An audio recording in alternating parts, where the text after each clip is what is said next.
Okay, so I'm Dolan. I'm the district fisheries management biologist. I'm actually stationed at Lake Darling. I've been involved in a number of lake restorations. All of you are probably familiar with Lake Geo. Lake Darling was one of our biggest. Currently, we're working up the West Lakes in Davenport, Iowa. And then I got to build Lost Grove Lake from scratch. So I think a lot of biologists would be happy to be able to do one lake in their career, and I've been able to do all of those. So some good experiences, learned a lot along the way, and a lot we can use at Big Hollow. So just wanted to mention the phosphorus cycle. Phosphorus is an issue here at Big Hollow. It's pretty complex.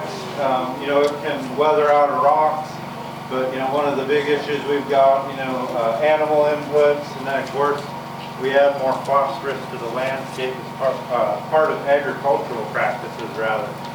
It can reach our waters, obviously, lead to hyperfertility or eutrophication, if you've heard that word before. It can be trapped in sediments. Wind currents can stir those sediments up and redistribute that again and make it available. And of course, again, as plants break down, they release nutrients that they uptook as well. So you've also got the nitrogen cycle working in concert. Again, we apply nitrogen to the landscape as well. Again, fairly complex, but the point is, you know, phosphorus and nitrogen reach our water bodies and cause us all kinds of issues in terms of plant growth and hyperfertility once again. So we've also got to be cognizant of sediment inputs, because a lot of these nutrients are adhered to sediments that come in. I've actually seen this. This isn't Big Hollow Lake. In fact, it's not even Lake Darling, but I've seen this particular event happen in Lake Darling. After a heavy rainfall, you get sediment carried over the surface and makes its way to the lake, and then you get this big slug of sediment making its way into Lake Darling. Now, since we've done the restoration, we see that event a lot less. We had 13 inches of visibility when we started the restoration there, and now we've increased that to 8 feet in a lot of cases. And even when we get heavy rains, we still have 3 feet of visibility. So market improvement related to watershed practices and inlet practices as well. So when those nutrients come in, that phosphorus and that nitrogen, it can result in things like algal blooms. We've got some blue-green algae going here. Filamentous algae, that's the stuff that's real stringy, like horsehair. It might be kind of slimy and snotty a little bit. It's really gross. It can overtake, you know, a lake or pond. So Big Hollow, one of the other things that I should mention, you know, it didn't get its name for no reason. It's in a big hollow, right? And it's in a big hollow. That means that, you know, only in open areas does it really get a lot of wind. Where do people go to fish when it's windy everywhere else? Big Hollow. They can escape the wind a little bit. That's going to create areas that are ripe for the growth of algae, duckweeds, all the things that you don't necessarily want. And then I just wanted to show this slide, because if you look at kind of the brownish pink areas you see there, you know, that's all flooded timber. Well, flooded timber, they were trees that were once alive, they're dying, they're decomposing, and they're releasing more nutrients to the lake. Does that mean we shouldn't have them? No, there's lots of benefits of having flooded timber in terms of supporting the fishery, providing habitat, cover, places for people to fish, etc. If you go down there now, that's an example of that flooded timber, and of course over time it's disappearing, it's falling into the lake, it's decomposing, it's a lot more open than it was when we very first started. Okay, so moving into the fishery. Most of our fish, our sport fish, are sight-feeding predators, with the exception of our catfish that use their sense of smell a lot. This is a good example of the bass using its sight to prey on a minnow. Okay, excellent water clarity. That's real conducive to sight-feeding fish. They can see really well. They can see that minnow probably from halfway across the lake. They're going to be able to feed easily. Nothing that's really going to inhibit them from doing that. But once you get sediment inputs, and it also brings, you know, those nutrients, you get both algal turbidity, sediment turbidity, all of a sudden your water looks like this. Now imagine if you're a bass trying to find prey. I can barely see the little bit of vegetation at the bottom, let alone a fish. So that makes it very difficult for those fish to feed.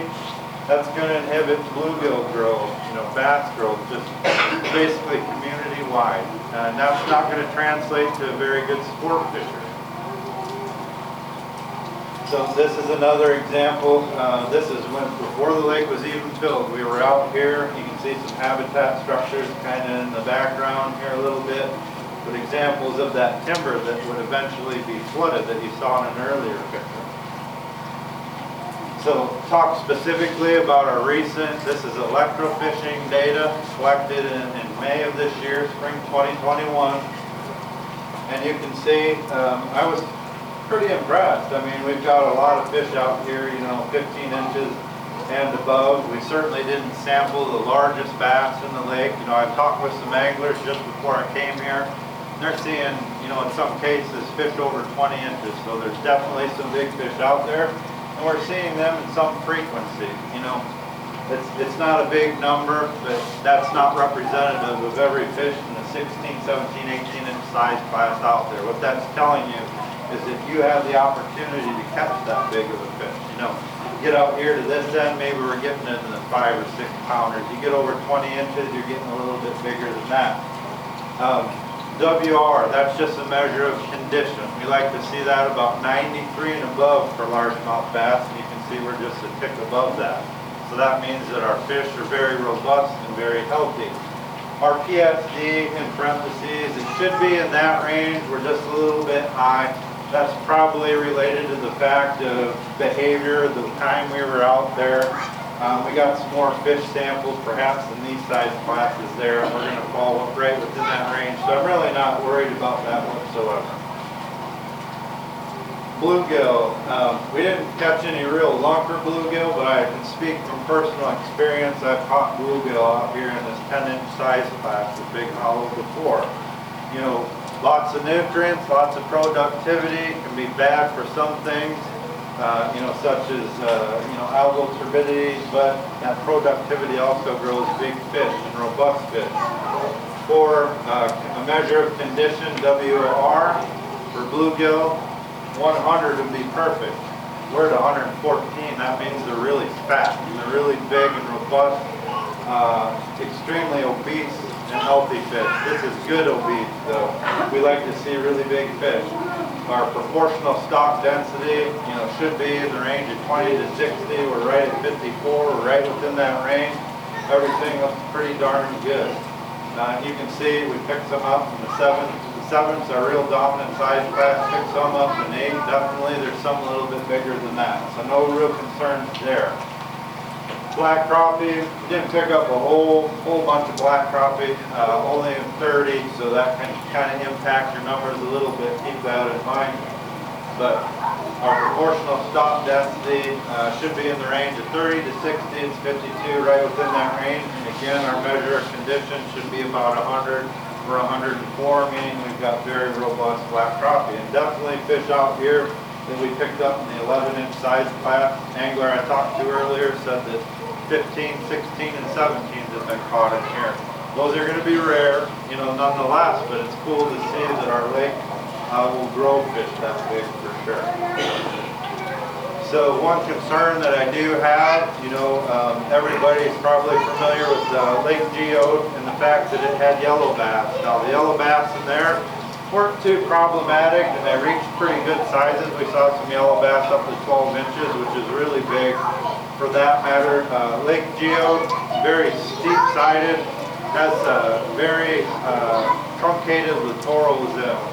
And our theory is that the predators have an easier time finding prey, which would include small yellow bass, so our largemouth bass are probably cropping off those yellow bass, really reducing the numbers and allowing them to grow to large sizes.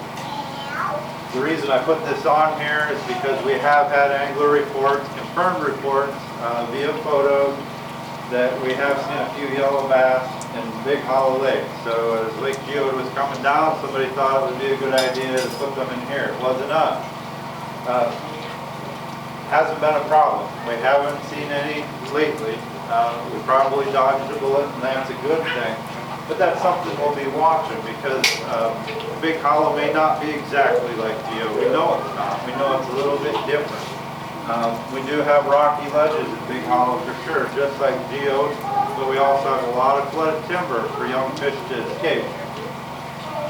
Where they reproduce and can find a lot of cover, a lot of those fish can survive and make it very hard for predators like largemouth bass to control their numbers. So this is something, the reason I mention this, we got to keep an eye on it to see if these become a problem. So far so good.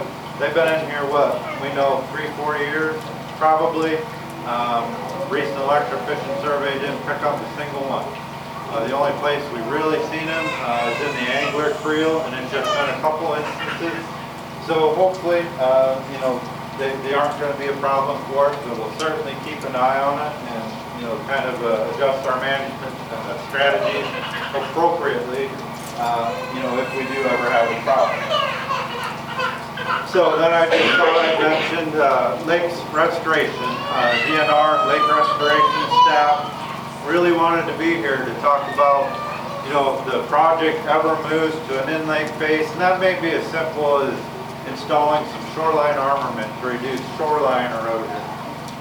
You know, there might be, you know, a few select areas that need a little bit of sediment removal. You know, there could be, you know, windbreaks, you know, via something like a, you know, a fishing jetty or just installed for a windbreak to protect, you know, key areas, you know, protect shorelines and those things. And that's definitely, you know, where that program would come in. They're funded to the tune of about $8.6 million a year. They have multiple projects ongoing at any one time in different stages. And then some, of course, move into that in-lake phase where you see heavy construction, like recently we saw at Lake Geode and in the past, Lake Darling.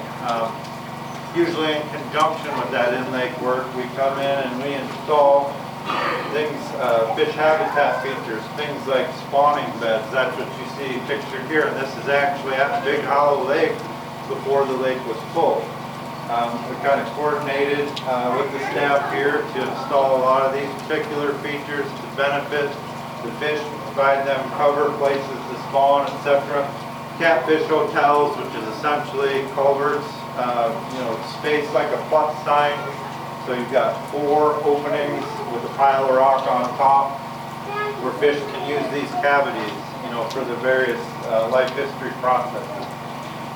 This happens to be, I think, a little island or rock mound, you know, that was installed that, you know, fish are going to use those interstitial spaces in the rocks, you know, for cover, for feeding, for spawning, etc.